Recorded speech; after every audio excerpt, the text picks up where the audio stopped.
I find myself or I catch myself afterwards like really replaying the conversations in my head. Because it's not supposed to be something that you just get right the first shot. Like overthinking is something that we all do so much. The same thing that you face as a youth, I think adults face it too. I think I would feel much more willing and open to share if there's like that safe space for me, because I know that whatever I decide to speak up on, like it would be taken like seriously. All of us have to do a part. Was it communicated clearly, or was it just mostly like just based off of like feelings and frustration? I actually just calm down and sort of sort through the emotions at play. Welcome to Halopod-cast, where we explore the transformative power of leadership through Halogen's attributes framework. We're your hosts, Ivy and RaeAnne, and in this series, the inner and outer leader will dive into key leadership qualities like emotional intelligence, resilience, and effective communication, and how they can shape the leaders of tomorrow. Whether you're an educator, a parent, a mentor, or someone who guides the next generation, this podcast is here to equip you with practical insights and actionable tools to support young people as they navigate the world and become the leaders they're meant to be. Today, we're continuing our exploration of the outer domains of external mastery, attributes that address the skills for influencing people and situations.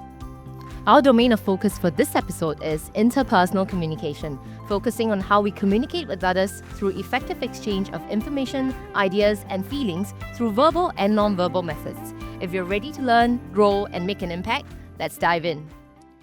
You know, RaeAnne, this topic is of a special resonance with me because I feel like I liken this domain to be something that when I was in my teens and I heard about, okay, as a leader, you need to communicate well, I kind of go, okay, yeah, I know. And as the years go by and I keep practicing it in different areas and domains in work and life, it's a domain that keeps getting richer and different perspectives. So communication used to be like, it's straightforward, let's just deliver a message. But now I feel like there's a lot more art and science behind it.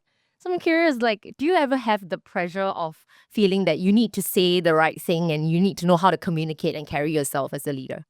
Oh, absolutely. I think this is something that I still think of right now. I mean, every time I have conversations, even if it's very lighthearted conversations, like maybe I just go out with my friends, I find myself or I catch myself afterwards, like really replaying the conversations in my head. I'm like, if I think I said something really good, I'm like, okay, pat myself on the back, like I said something good. But if I said something that really makes me feel like I want to cringe, then I kind of beat myself up for it. But I think it's because like overthinking is something that we all do so much, and I think that that's something that comes up also when it comes to facilitating conversations with even like people that are like just casual conversations. Yeah. And you describe it as like any conversation, like workplace, in life.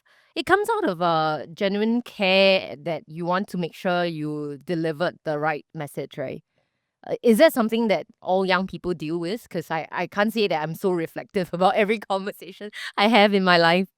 I think especially, I feel like yes, people, at least around me, I mean, youths around me, we all have this same thing where it's like we're careful with what we say, and we want to say the right things. And so I think that is something that we generally are quite reflective about when it comes to conversations. I also think it's because we are just in general like more cautious and careful about learning how to navigate conversations better.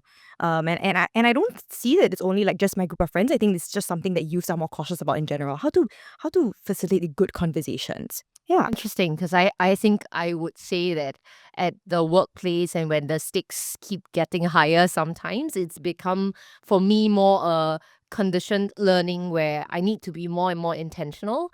And one thing I think I've learned out of reflecting over conversations is that it's really about creating the space for the tinkering, the thoughts that you have that may be unspoken to emerge. And then most of the time in facilitating conversations, there is still somewhat of an end goal, like we're trying to achieve alignment or we're trying to agree upon something.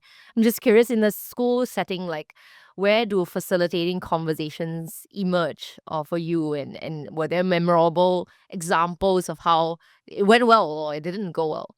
Oh, I think we, like all students, or at least, like, yeah, all students probably find themselves in many situations. Like it could be like you're in some leadership position and you need to facilitate conversation about a project, or it could just be like just in class you have to carry out the task, and I think in all of these we all have to facilitate conversations. I remember actually not long ago, I was in a group project for uni, and there were a bunch of different personalities in this group, and I found that wow, there is like, it's really obvious how different dynamics come to play in a group. And then I really had to like ask myself, like, how am I going to navigate this situation? Because we all want the same thing, yes, to do well in this project, but then at the same time, like, different viewpoints come to play. And then when that is the case, then how do you go about that? How do you navigate that? So I found that I wouldn't say that that experience was very positive for me. And I had to learn a lot from that, because I had to learn how am I going to work with people who have very contrasting personalities from mine, contrasting ways of communication from me. And so I think from then on, I realized the importance of learning how to facilitate conversations, even with people who work very differently from you. So yeah. Do you describe it as a very structured process or quite organic, like trial and error, and then over time you realize what are some ways in which are more helpful for you to prime or to situate the conversation?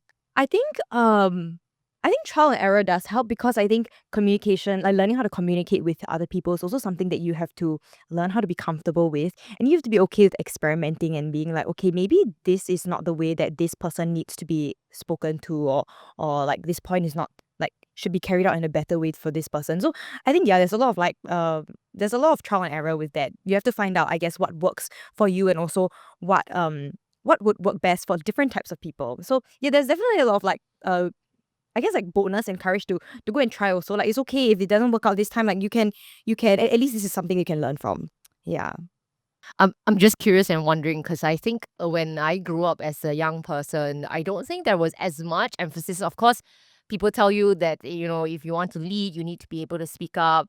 But I would think your generation has more pressure because sometimes it does feel like we expect also a lot out of leaders, right? You're gonna be taking a position. Please show the vision, cast the vision, be a good partner to your buddies in the team as well as then, facilitate good conversations. Do you think sometimes the pressure stacks up a lot more than what we actually need leaders to be? Because it's not supposed to be something that you just get right the first shot. But there's a lot of ownership as well to be able to deliver good conversations as a leader. Yes, I think, but I would say that I think it's a good kind of expectation and pressure, because I think that probably that expectation that either we place on ourselves or other people place on us is, I guess, it comes from a place of like wanting to do something excellently and wanting to be good at it, or at least like carry out something effectively. So I wouldn't say like it's I would say yes, there's some sort of pressure to it or expectation to it, but I think if I guess if harnessed well, it serves as something quite useful as well, because then it keeps making you reflect, like, is what I'm doing like effective, is what I'm doing good, is what I'm doing like helping the people around me. But I also see that I guess that also that kind of pressure sometimes like culminates in sort of like a little bit of tension in carrying out like conversations with people. Yeah, but I mean that's a lot for me as in my experience in being like in the school setting, right? But I'm curious for you, like as someone who's been in the workplace, right? Like how do you manage conversations or facilitate discussions when tensions run high? I choose to see it in a very simplistic model where I'll just in encouragement say like the same thing that you face as a youth. I think adults face it too. If anything, in the workplace and as we have another sphere that we are operating in, the workplace has its own equivalent pressure. In school, of course, there's pressure for young people to show up, to take on leadership positions. In the workplace, the stake sometimes may feel higher because your paycheck might be in the way, your performance might be in the way. In some ways, I'll say that it's the same technique, but maybe the stakes are higher and it could be a little bit more complex. I mean, unfortunately, in the workplace environment, sometimes you don't always have the benefit of saying, let's be friends at work, but you usually want to put the work deliverables at the center, and therefore there are more tensions when it comes to um what's at stake when we have conversations. It I would describe it as a steward or as a leader in an organization. The principles of really creating a safe space for facilitating conversations are the same.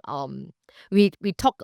You can read a lot about techniques, so I don't want to really talk about techniques. But I think a lot of discernment and leaning in, understanding what is the situation at hand, because when you get a glimpse of what is causing pressure, it helps you to figure out or ideate what are the best settings in which to carry out the conversation. understanding the role we play in the workplace and in the school. Sometimes you have formal positions, sometimes you have informal positions. I think being aware of the role or identity people see you in, because you can't just walk into a session and say, like, I'm facilitating conversations, tell me whatever's on your mind, right? So being very conscious of how we're being perceived and the role we're playing in this conversation facilitation. And then last but not least, the thing that people talk a lot about, which I will share, I have mixed feelings about, but the idea of creating a safe space where I think, in a nutshell, for me, what that means is ensuring that an environment for having that conversation emerge is set up. It doesn't always happen just because we create the setting to be, but those are the few things, like really leaning in on the situation, the role we play as leaders, as well as how to create the environment for the conversations to emerge. Like, I find that these principles help me keep anchored because there are so many ways to facilitate a conversation. No, I love what you said about creating a safe space, because I realized that actually, like, yes, maybe if you're facilitating the discussion, like, it's important for you to create that safe space for the people, for people to be open enough to share those conversations and to have those conversations. And I think, like, even for, like, let's say I was the one that was just like being led in that discussion, or in that discussion, right? I think I would feel much more willing and open to share if there's like that safe space for me, because I know that whatever I decide to speak up on, like, it would be taken like seriously, and it would be taken like, they wouldn't just brush it off, and it would be something that I feel comfortable enough to share. So I think the idea of creating a safe environment is always like, I think it's something that everybody can take for themselves, whether it's conversations just with like people like close to them, or just like in professional settings. Yeah. I think one thing that works for me is also I guess knowing when to take a step back, and if like tensions really run high. I mean, for me, of course, not really like in such a professional setting, but I think just in like my daily conversations, if we're having a difficult conversation and I realize like, actually, I really do feel the tension, and maybe I need to regulate my own emotions, and so does the person. And so maybe we just like, okay, just take the time for ourselves, and then to just like regulate those emotions, and then get back to the conversation with like clarity. And I think that helps with facilitating discussion. I love it. I love it. There's that maturity and introspection there that I really want to uh, affirm as well. Because I do think that the reality is that sometimes in the position of trying to facilitate a conversation, obviously there are things that we're worried about. So we're very eager and maybe sometimes intense in wanting to land, right? Because when, even as the word facilitate a conversation, it's as though like the moment we set it up, we'll get to the ending. And I think that's being very smart also, because sometimes in situations where you can't necessarily move forward, taking a step back actually is a very smart way of moving forward.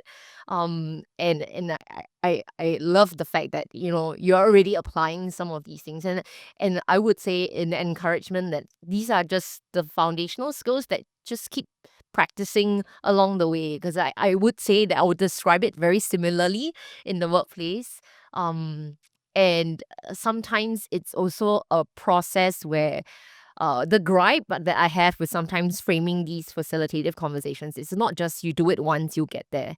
It's an ongoing process, and um, ongoing processes take a lot of work. Of course, they add a lot of frustration, because as the leaders or the stewards of whatever is ahead, we just want to get the problem solved, right? But I think there is some art and some um skill there that requires us to be able to tune into where the team is at before we can slowly create the environment, that safe space as a culture, and people are willing to speak up. Yeah. So I mean, we talk so much about like these different ways that we can facilitate these conversations, right? But I'm wondering, like I'm curious, what if all these methods that we try like doesn't actually work out in when we try? And for example, for you, Ivy, I mean, you are CEO of Halogen, and what happens when like maybe like somebody from the team like comes up to you with something that they want to say, but you feel like they struggle to have that sense of like transparency because of how they view your title, and you know, the CEO, maybe, you know, they feel they can't be completely transparent. So how do you navigate that? I can't say I have all the answers, but I think there are a few practices that work. For example, one, I think I've also made sure that I spend enough time to take a step back to say, like, what would be a potential area at hand, because not all conversations need to be facilitated. Sometimes individuals just need some space to maneuver the zone that they're in, the challenges, and they'll come to their own conclusions themselves. So first of all, a reminder is for myself that not everything needs to be solved in that sense, and to exercise a little bit of discernment of how urgent or how important this conversation needs to happen.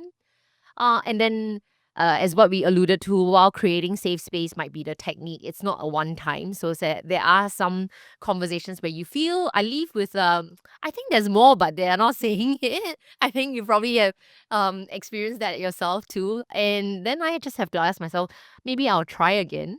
I'll wait a bit. I'll find a different setting, and I maybe have to ask a different question. And one technique that I think it's really useful is that many times we start off by figuring out what is the conversation we have to solve the problem. But I think that in many ways, like how you take a step back, when we first start with a question of how is the individual doing and what's on their mind, it helps the person slowly um, focus on articulating what is the bottleneck or the struggle or the fear or the agency, lack of agency that is at play. Of course, I'm articulating it. So like do step A to B and it works. There are conversations that I think sometimes I go back and say like, maybe I have to do better, but maybe I will just have to try again. I think that's what it is for me. And don't know whether it's encouraging or not encouraging, lah, but really a lot of tenacity and you have to keep trying and keep finding your way, right? Yeah. On that topic, because we talk about facilitating conversations and how the leaders come into the. I think I just one comment that I wanted to make also on that note was, interestingly, a lot of the ownership seems to be on the person initiating the conversation. I feel that as a reflection, as an individual leading a staff team, sometimes the thing that I want to say is also all of us have to do a part, because we can set up everything, but it also takes a little bit of courage on the other party's end to really be able to articulate. And so everybody's on that growth journey. I want to swing the direction a little bit, because when we talk about having good communication skills, right, there's no running from also the other thing that the leaders are expected to do, right? We make decisions, so sometimes we have to maybe assert or make vocalize, make certain decisions on behalf of the team and articulate them. But there's also the subtle art of like persuasion, because we are always taught, right, good leaders are very good at persuading, can sell ice to Eskimo, etc., etc. I'm just curious about like how are your instinctive reactions to these words? Like as a leader, to be good communicators, you got to be also somewhat assertive or persuasive. Like, Oh, I think these two words actually they do pop up or come to mind when you ask me when I'm asked like, oh, what do you perceive a leader as, or what traits does a leader have? Because I think persuasiveness and assertiveness is most of the time what comes to mind when I think of how a person gets things done or makes decisions for that matter. Because actually when and this comes like, so for example, you're leading if you're a leader, you're oftentimes leading a group, right? And when you lead a group, you have to make decisions, and I think it's always like that persuasiveness and ability to sell an idea or ability to get someone on board an idea with you is what a persuasiveness is very useful for. And then assertiveness is like, I think everybody will have ideas, but how do you be the one to be like to really get the group together and be like, okay, I think let's focus in on this one. So yeah, I think that those are my impressions of the words. And I see that coming to play a lot in like just my life in the different areas that I'm in. Like even if for like school or whatever, like I realized that, for example, like you were in a group project, right? Like of course people have different interests and different topics they want to work on, but I feel like yes, the persuasion that if somebody has an idea that I really feel very sold on, I feel like yeah, that's really where that persuasiveness comes into play. yeah, y'all don't have it easy, because I feel like sometimes the double-edged sword of creating a language. Right now, I look back and growing up years in school, there's persuasiveness now that we can put that label everywhere. Used to be more simplistic, like just communicate, right? But you have to, if you want to run for a position in school in CCAs, you have to stand out and persuade people to vote for you. If you're doing a project, you have your idea that you're very passionate about, or you start community causes, you have to persuade people to be a part. I would argue to say that to a certain extent, being on social media and putting up the post, you're also exercising persuasion because you want people to like the post and follow you, right? So this is just everywhere, a lot of pressure to that. But what what may be some techniques that you found like really useful where you really have to show up in these two attributes and yeah, what helps? I think for me is I guess techniques when it comes to like trying to be persuasive or trying to get someone on board an idea with me. I think for me they're the first one is to really I guess have that credibility myself, because if people trust my idea and people trust that, hey, actually you do know what you're talking about and I've seen that happen before, then I think they'll be more inclined to sort of hop on my idea, or be more inclined to listen to what I have to say. And also there's that sense of like being able to empathize with like people in your group, or empathize with like people that you're working with, and that also creates that connection with them. And I think that is what will make them also more tuned into your idea.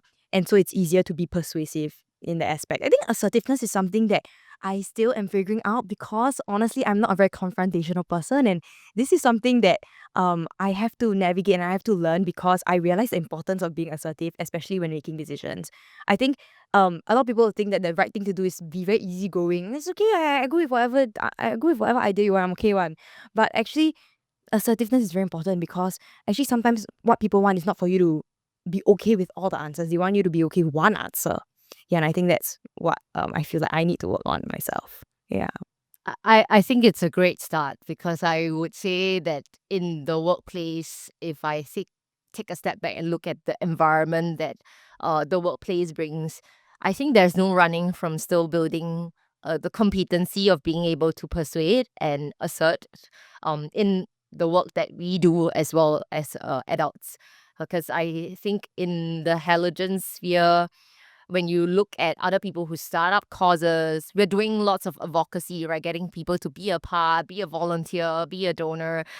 There's no running away from some of these skills. And actually, from a theoretical framework, what constitutes a really persuasive message basically boils down to three components of establishing credibility, having a aspect of emotion into the message, as well as a logic of whether the message itself is logical. And to what you've described, the modern literature talks a little bit about credibility and likability as dualities of a really persuasive person. So if you meet someone who you think, wow, so charismatic, can sell ice to Eskimo, I would really want to follow this person. The scientific domain of breaking it down really talks about how credible they are and how likable they are as an individual. And you kind of need both, because if you are very credible, but you are not likable, people may not want to actually really follow through with, yeah, it sounds logical, but why do I want to follow you, right? And the same thing, right? They might like you a lot, but then you don't sound very logical, then yeah, I'm not gonna act on the message as well.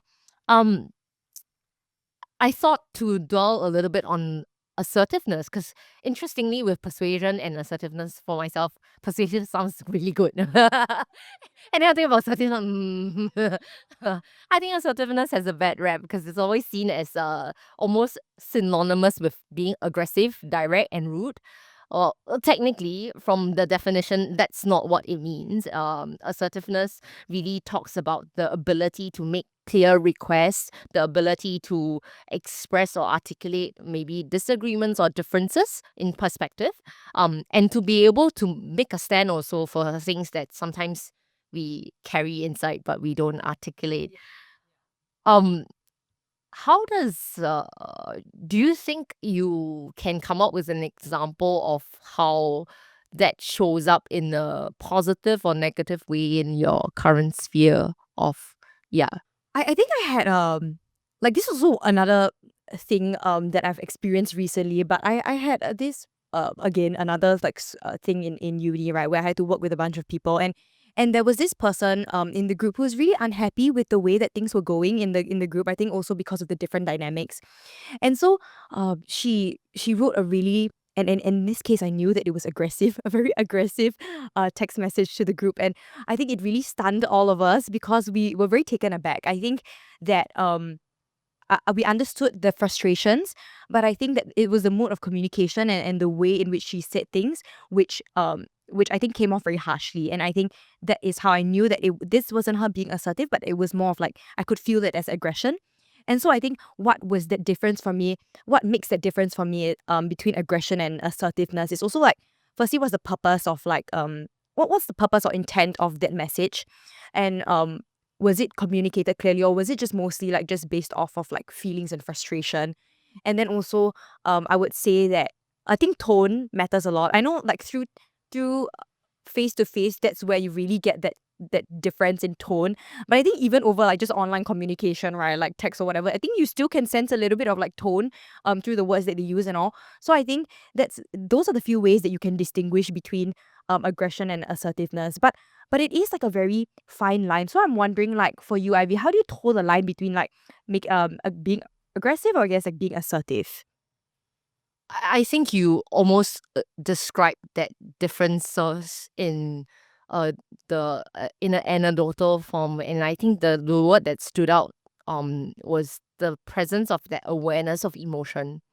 Because I think in assertiveness, you are expressing a message with some degree of conviction that this is the perspective, this is the facts of the case, or at least what you want to vocalize.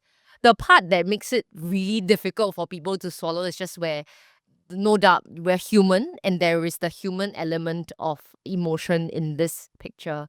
To toe the line between the two, and I think one important practice for myself is really being able to so first of all, hold my horses, because if I feel the emotion, the tendency will be to leak out and you will just vocalize something that you will later regret. It's like, yeah, I think that tone could have been better. So very human. We do it with hits and misses. And what I've learned over time is that I need to show more restraint. So what I do after I have had a few negative examples, I'll try to tell myself, okay, I will show more restraint. Can I just take it back to my own mind and actually just calm down and sort of sort through the emotions at play? If I can kind of articulate the emotions that is for me, which is a personal frustration, right? Could be a fatigue, could be like, oh, how come you don't get it? I can then take it out of and distinguish it from the message. And usually what I find that in a beautiful way is that the message tends to be quite factual and tangible and logical. And in many of the conversations I have with the team too, sometimes it's like also a reminder to self, but reminder to others that the message itself actually has a place, because we are trying to voice out for something that will make the systems better, the processes better. So it's not so much about the whether I should articulate, which in this case to assert a request or a need, but it's to how to say it in a way that allows us to carefully tease out and dissect, right? It's not personal. It's just something that we want to speak up for the better or the good of the entire team or the ecosystem. And in fact, if you're a book junkie, you can also go and check out this book called Nonviolent Communication by Marshall Rosenberg. It basically unpacks, right? They call it like non-violence. So initially I was like, oh my gosh, what is it? Like, is it about domestic violence? But I guess they kind of articulate or define violent conversations as those that may be more hurtful, more aggressive, and in a way, it provides a framework for you to systematically think about when you communicate. There are facts of the case, so observations, the feelings, so your own, and if you can disentangle them from the whole mist of the message, that helps. And then the needs and requests, which is basically being able to tangibly articulate what do you need or want out of the conversation dynamics. So yeah, it's a pretty good way to kind of slow yourself down and unpack that so that you can show up better as a leader. I think it's great that you mentioned also that like we have to, I guess, leave space for the part of the conversation where it's like, yes, you might feel like that person maybe was not so much assertive, but a little bit more aggressive, but yet there's still space and importance on that message that they want to convey, and there's still importance. It still holds weight. Yeah, and I think like a thought for just like maybe the listeners and just for ourselves to think about, right? It's also like what when we think of people of influence, like what comes to mind? And is it someone who can persuade people easily? Or maybe if someone goes along with someone's ideas very quickly, right? Does that mean that they lack their own assertiveness? Or could it simply be that they just value and prioritize harmony? Yeah, and so on that note, right, we've talked so much about one-on-one or one to small group conversations, but now let's talk about one to many. Again, zooming out from the ways that we navigate challenges, like challenging topics and just modes of communication. As young people seek to like rally and mobilize change, one thing you actually can't run away from is public speaking. And so I was gonna ask, like, do you fear public speaking? Of course, it's a resounding yes. A fun fact that not many of the staff even know of was, as a CEO running a charity, there is no running from events where you have to stand in front of a group of people and make a public speech, right? One of my first few speeches at a fundraising event, there was a staff that knew. I freaked out so much that before the speech, I went to hide in the toilet and I was actually crying because I was just so stressed about it. So yeah, whatever it is that we perceive, I choose to think that many people are fearful of public speaking in one way or another. In fact, I was actually tried to Google on this statistic that I read before, but it was really funny because the framing was they were doing research on what are the worst human fears that people they polled the audience. Actually, public speaking is highest, more than like fearing death and fear of heights and etc. More than Yeah. death. Yeah.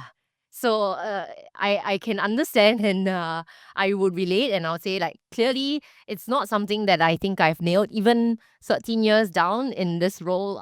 Whenever I have to stand in front of a group of people, my heart pounds, honestly. So um the way I think it really works is really recognizing that it comes from a good place. I think different people have different drivers.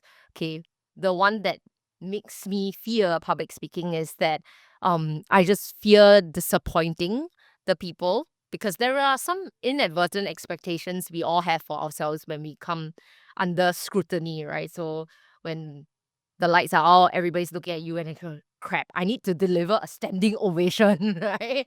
And then somewhere along the way, I decided that, it's a bad idea to frame that as the goal. All I need to do is to remind myself that it's just delivering a message that hopefully would resonate because I'm sharing from the heart. It hasn't gotten easier for me, to be honest, but I have learned some coping mechanisms. So I figured that I may not love it for the rest of my life, but it's a thing that I just have to learn to do as part of my role.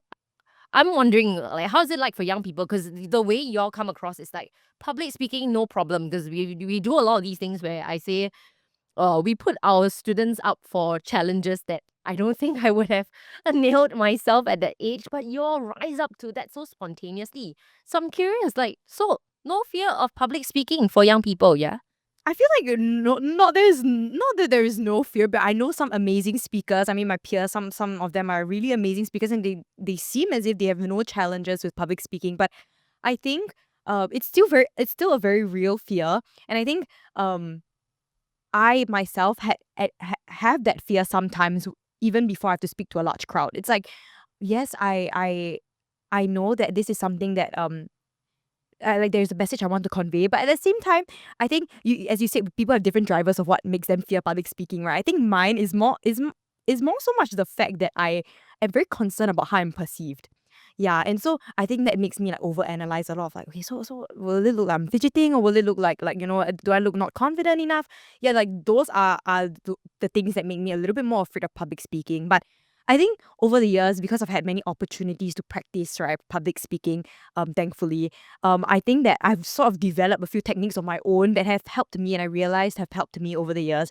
And so I think for me, practically like a few things that I do that helps me, um, is to like play out how everything would look like in my head before I have to do that. So it's more of like just going through the events of like what's about to happen from the moment like I step on stage, or from the moment I take the mic to like the moment I end. Like I just replay that in my head, and then I actually calm myself down because I realized that actually, okay, there's not much that can go wrong. Just just be how like you've always practiced.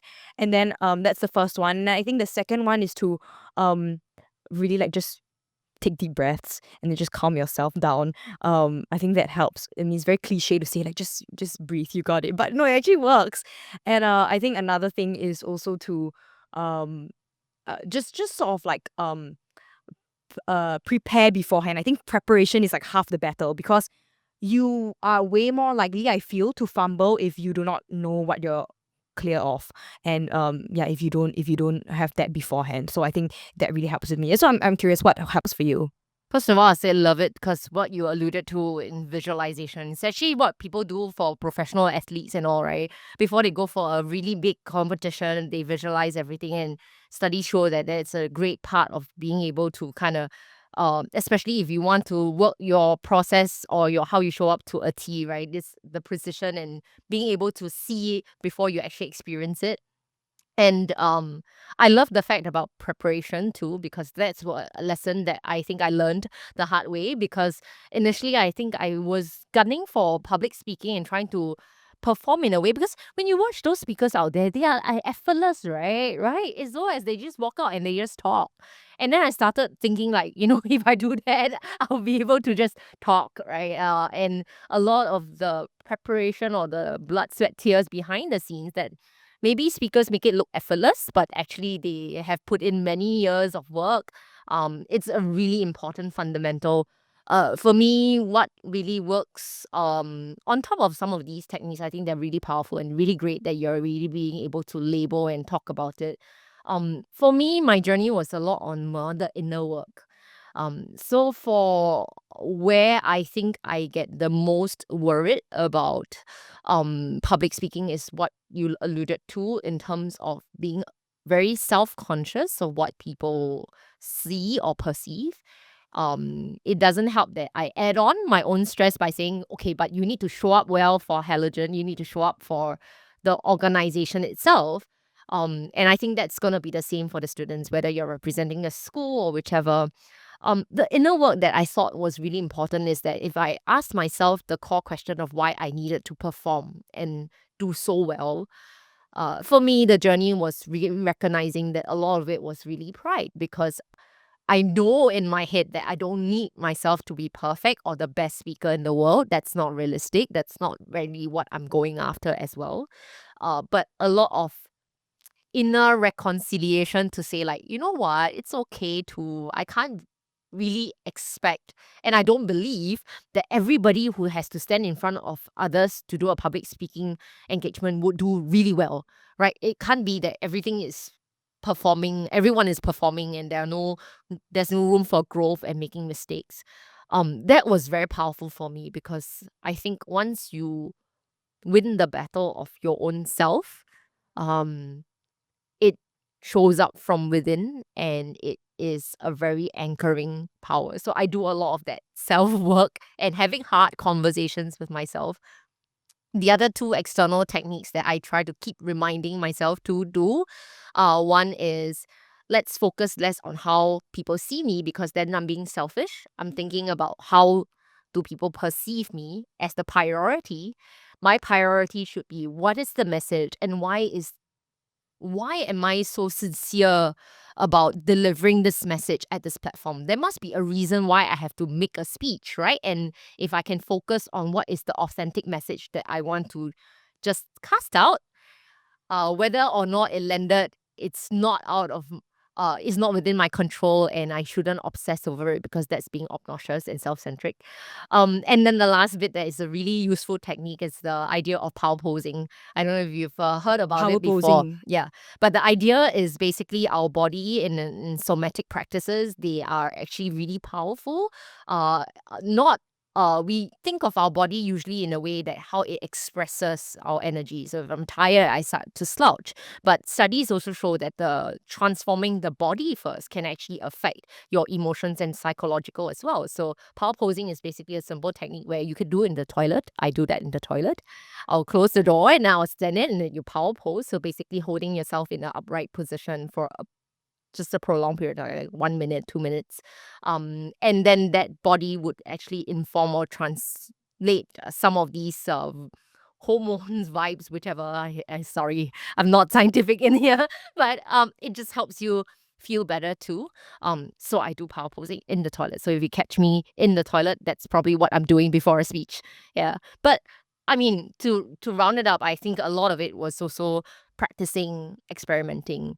There's no running away from hard work. I think sometimes I kind of belabor this, but for my personal journey, I feel like there is no running from trying again. Sometimes you get a bit tired, take a step back, go hide for a bit. But when you come out again, keep trying. And then over time, I can't say I've lost the fear of public speaking. I just have better ways of managing it. Yeah, no, I do agree that actually public speaking is something that I think as it comes with practice, I mean, you get better with it as practice. And also, I think it'll be useful to start like picking up all these techniques that we've shared. Just like hearing from you, right? I want to pick that up for myself also, especially the power posing one, because I think it's something that I haven't thought about. I know that posture is important, but I think power posing, that's a different level. Yeah. Yeah. So I think these are all like things that we can apply to our own like just for our own practices when it comes to public speaking. Yeah. So as we like close and we talk about like what communication is like, right? I believe that being a effective communicator is about finding your authentic voice, listening deeply, and connecting with others with respect and clarity. These are skills that empower us to lead ourselves and also inspire those around us. And maybe as a reflection prompt for this week, we can think about as we move forward, what's one way we can use the various communication techniques to create understanding and positive impacts in our community. If you found today's episode helpful, do share it with a friend, colleague, or fellow leader. You can also subscribe so you won't miss the next conversation as we dive deeper into how we identify problems, think critically, and implement solutions in the complex world that we live in today. And with that, keep leading inside and out.